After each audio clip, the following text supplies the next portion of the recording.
போதையில்லா தமிழகத்தை நோக்கி என்ற இலக்கோடு தூத்துக்குடியில் தமிழக வெற்றிக் கழகம் சார்பில் நடைபெற்ற மது மற்றும் போதை ஒழிப்பு விழிப்புணர்வு பேரணி மாவட்ட பொறுப்பாளர் அஜிதா அக்ரல் தலைமையில் நடைபெற்றது. தூத்துக்குடி மாவட்ட தமிழக வெற்றிக் கழகம் சார்பில் போதையில்லா தமிழகத்தை நோக்கி என்ற இலக்கோடு தூத்துக்குடியில் மது மற்றும் போதை விழிப்புணர்வு பேரணி மற்றும் கண்டன ஆர்ப்பாட்டம் தூத்துக்குடி VVT சிக்னல் அருகே நடைபெற்றது. இந்த பேரணிக்கு தூத்துக்குடி மாவட்ட பொறுப்பாளர் அஜிதா அக்ரல் தலைமையில் நூற்றுக்கணக்கான பெண்கள் மற்றும் இளைஞர்கள் கலந்து கொண்டு மது போதைக்கு எதிராக கண்டன கோஷங்களை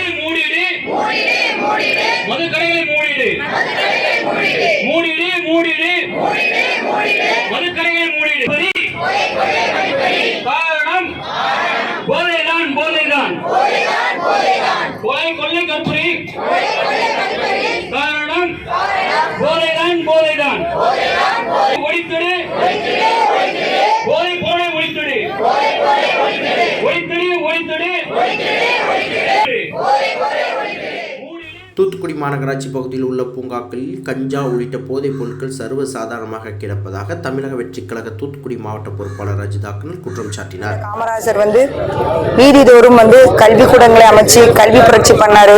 ஆனா இப்ப இருக்கிற அரசு வீதிதோறும் மதுக்கடைகளை உருவாக்கி மக்களை போதைகளுக்கு அடிமையாக்கி நிறைய உயிர்களும் நிறைய இழப்புகளும் ஏற்படுது.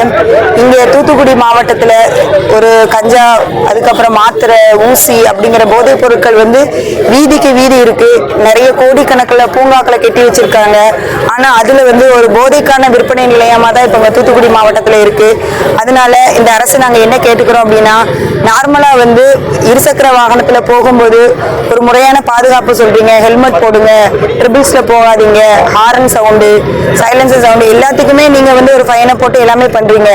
ஆனா ஒரு போதையினால தடுமாறி விழுந்து மரணம், எத்தனை மரணமோ டெய்லி நடந்துட்டு இருக்கு. ஆனா வருமானங்கள் உங்களுக்கு வேண்டாம், மக்களோட உயிர் பாதுகாப்பு அப்படின்னு சொல்லிதான் அரசுக்கு வர்றீங்க.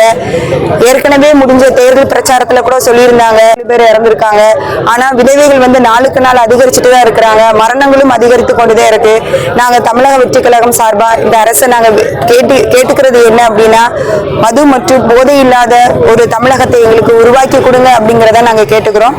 இது எங்க தமிழுடைய தளபதியார் 2026 அரியணை ஏறுவார். அரியணை ஏறும்போது ஒரு போதையில்லா தமிழகத்தை எங்களுக்காக இல்ல தமிழ் மக்களுக்காக உருவாக்கி தருவார் என்பதை இந்த இடத்துல நான் சொல்றேன்.